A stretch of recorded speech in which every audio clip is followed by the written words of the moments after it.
The comment that ended everything wasn't shouted during the fight. It was said with a smirk, quiet enough that she thought I wouldn't hear. I was carrying the last heavy box up 3 flights of stairs, my back aching and sweat dripping into my eyes. She was standing in the middle of the living room of the new apartment, hands on her hips, looking around at the freshly painted walls. This was supposed to be our fresh start, the next big step. I set the box down, the one labeled kitchen fragile, and wiped my forehead with the back of my arm.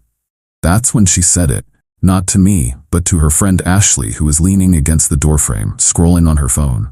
"My ex's place was so much bigger," she said, a little laugh in her voice. "This honestly feels like a downgrade." Ashley snorted, not even looking up from her screen. I just stood there, hidden by the angle of the hallway. A downgrade. For 6 months, I had worked extra shifts, picking up every overtime opportunity I could to save up for this. The security deposit, the first and last month's rent, the moving truck rental, it all came from my pocket. The plan was simple. We'd get this place together. She'd move in first while I tied up the loose ends at my old place, and then I'd join her in a few weeks. It was a 2-bedroom, clean, in a decent neighborhood, and all she could see was how it measured up to a ghost. I didn't say a word. I didn't storm out or confront her. Something inside me went perfectly still and cold. It wasn't just the comment. It was the casual disrespect, the smirk, the complete lack of appreciation for the sweat currently running down my back. It was the realization that I wasn't a partner to her. I was a provider of services, and my services were apparently not up to snuff. I stepped back into the living room, forcing a neutral expression. "Just a couple more boxes in the truck," I said. She turned, her smile bright and fake. "Oh, you're amazing, babe. Almost done." I nodded and walked back down the stairs. The entire way down, my mind was racing, not with anger, but with logistics. The lease for the apartment was in my name. I was the primary applicant because my credit and income were stronger. She was listed as a permitted occupant, nothing more. The utility accounts we had set up yesterday, electric, internet, were also in my name, linked to my bank account. The credit card she used for apartment essentials, the one she'd been using quite a bit lately, was a supplementary card on my account. A downgrade. Okay. I got to the moving truck and leaned against the side for a moment, taking a deep breath. The path forward was suddenly crystal clear. I wasn't going to argue. I wasn't going to try and prove my worth. I was just going to agree with her. This was a downgrade, and she was welcome to it. I grabbed the last 2 light boxes, the ones with her shoes and purses. As I walked back up the stairs, my mind was a flurry of calculations. I finished the move, helped them arrange the heavy furniture, and even mounted her television on the wall. The whole time, she directed me around the apartment, completely oblivious. When we were done, she gave me a quick kiss and said she and Ashley were going out for celebratory drinks and dinner. She said she was too tired to cook in the new place. "Use the card," I said. "Get something nice. You deserve it after such a stressful day." She beamed at me. "You're the best." As soon as they were gone, I started my own plan. I went through the apartment and gathered the few things that were mine. My toolbox, a jacket I'd left here, my spare phone charger. I walked out of that apartment for the last time, leaving her key on the counter. My first stop was the bank. I had them issue a new debit card for my checking account and immediately changed the PIN on the old one. Then, I went to my credit card's website. I reported her supplementary card as lost and requested a new one for myself with a different number. The old card was now just a useless piece of plastic.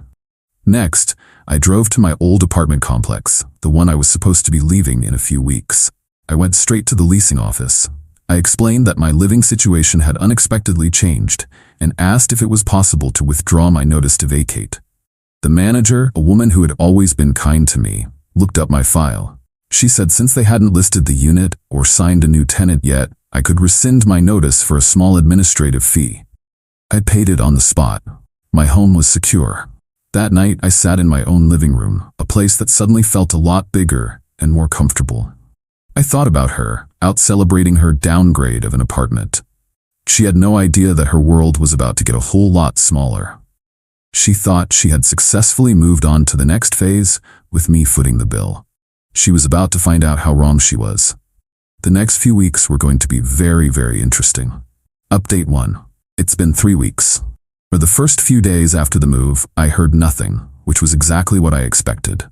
I knew she had plans, She had told me she was taking a week-long girls' trip to celebrate the new chapter in her life, leaving right after she got the apartment set up. I'm sure she imagined me working tirelessly to get my old place packed up, ready to move in and resume my duties as the provider she so clearly looked down on. The silence was a gift. It gave me time to methodically untangle my life from hers. My most important call was to the landlord of her new building.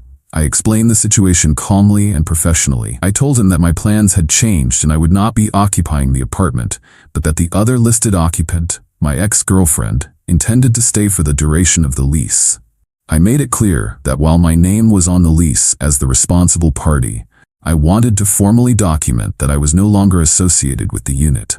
The landlord was a bit confused, but understood. He said that legally, I was still on the hook for the rent if she failed to pay. I told him I was aware of that, but that I needed to start the process of separation.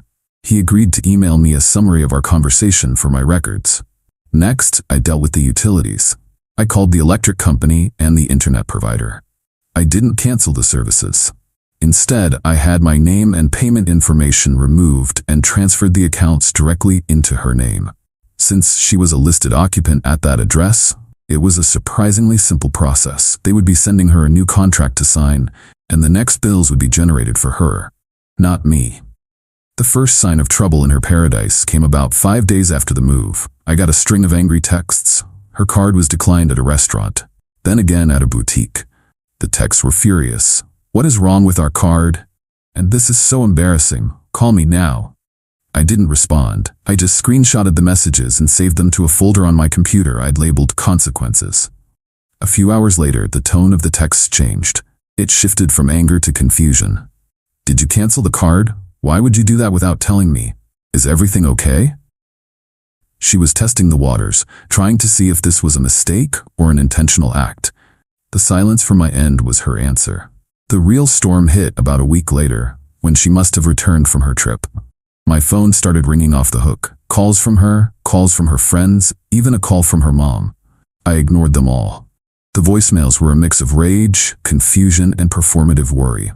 Ashley left one saying I was a monster for just disappearing and that my ex was having a panic attack. Her mother left one saying she was very disappointed in my behavior and that I needed to call her daughter immediately to sort out this misunderstanding. Then came the emails. The first one was just a single line, "I don't understand what is happening." The next few were long, rambling messages about how much she had sacrificed for our relationship, how excited she was for our future, and how my sudden ghosting was cruel and unusual punishment. She conveniently left out any mention of her downgrade comment, or the fact that she was comparing our new life to her old one with another man. I finally responded to one of the emails. I kept it short and professional. "Tiara, your comment on moving day made your feelings perfectly clear. You see our life together as a downgrade. I have decided to respect that feeling. The apartment is yours. I have rescinded the notice on my own apartment and will be staying here. The utility accounts have been transferred to your name, and you will need to contact the providers to formalize the new agreements. The supplementary credit card has been deactivated. I consider our relationship over. I will be in touch regarding the lease agreement at a later date." The response was immediate and explosive. She called me every name in the book. She said I was overreacting to a joke. She said I was vindictive and cruel. She accused me of planning this all along, of trapping her in a lease just to ruin her life. It was a masterclass in turning the tables and painting herself as the victim. The most revealing part was what she focused on: the money. "How am I supposed to pay for this place by myself?" she wrote. "You know I can't afford this rent. You set me up to fail." There it was, the core of the issue. It was never about us. It was about what I could provide: the apartment, the lifestyle, the financial security. When I was no longer providing it, I became the villain. She didn't mourn the loss of the relationship. She mourned the loss of her safety net. I didn't reply to that email. I didn't need to. The ball was now in her court. She was living in her new apartment, the one she considered a downgrade. Now she had to figure out how to pay for it. I had a feeling the real fun was just beginning. Update 2. The past month has been an education in just how far someone will go to avoid taking responsibility for their own actions.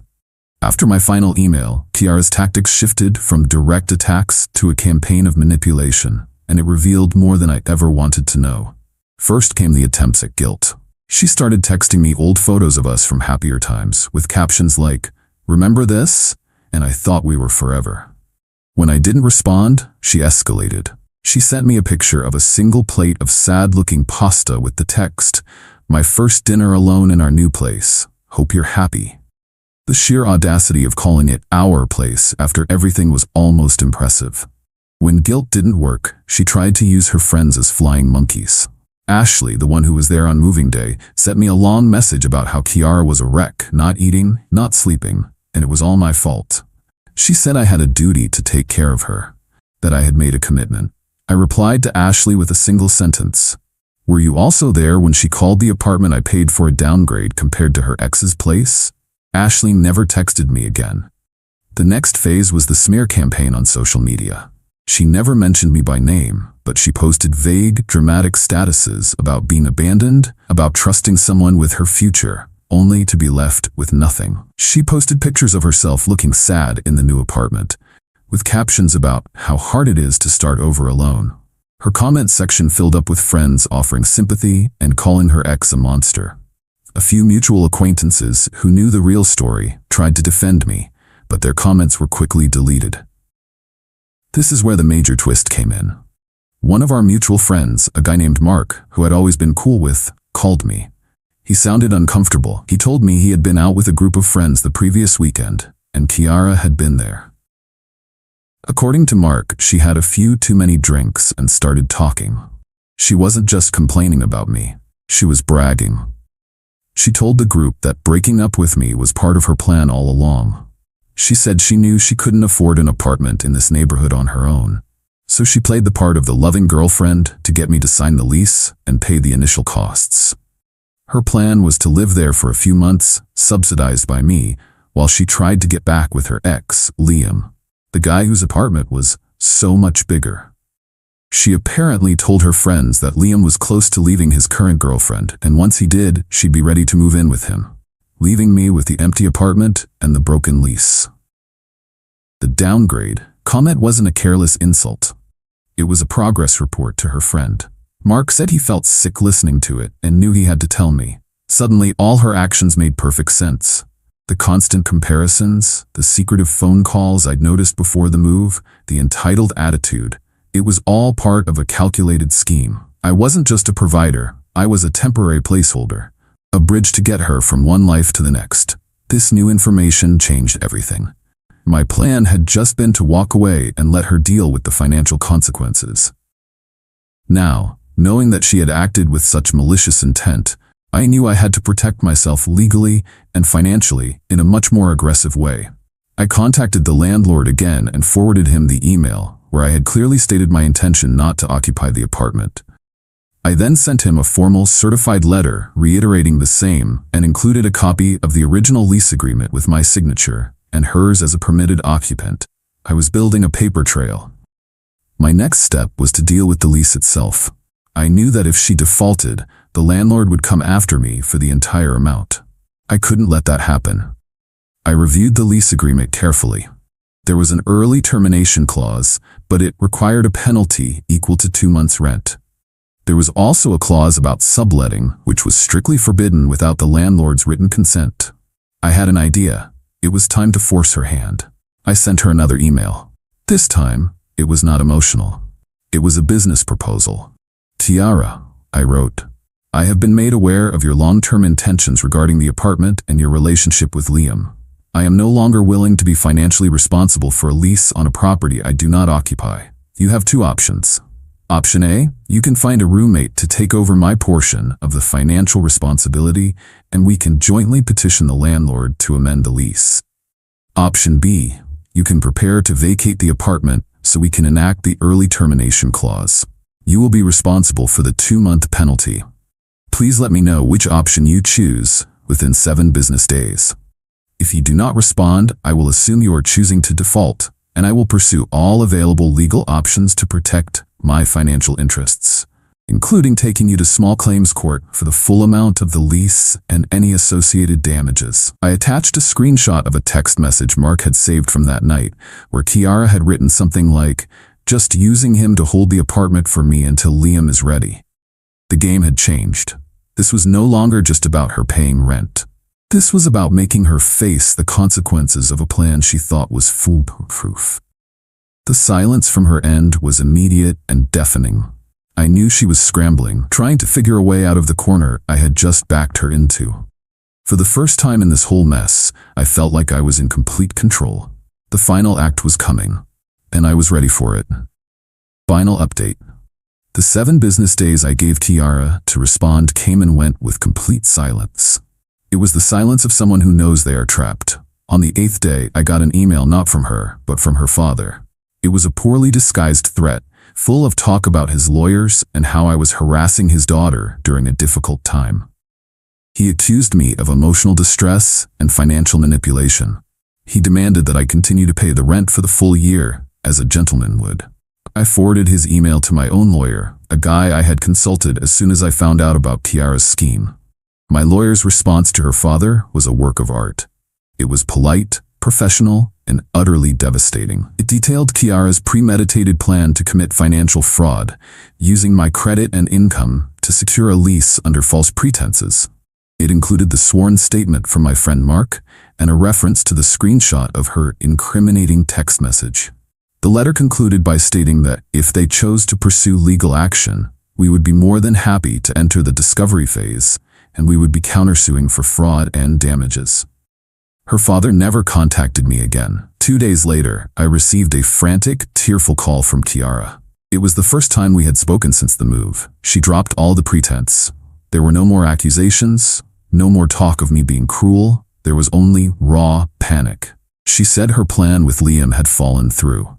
Apparently, he had no intention of leaving his girlfriend and had told Kiara she was delusional. She admitted to everything. She begged me to just keep paying the rent until she could figure something out. She said she would pay me back one day. I listened patiently until she was finished. Then I said, calmly and clearly, "Kiara, that is not an option.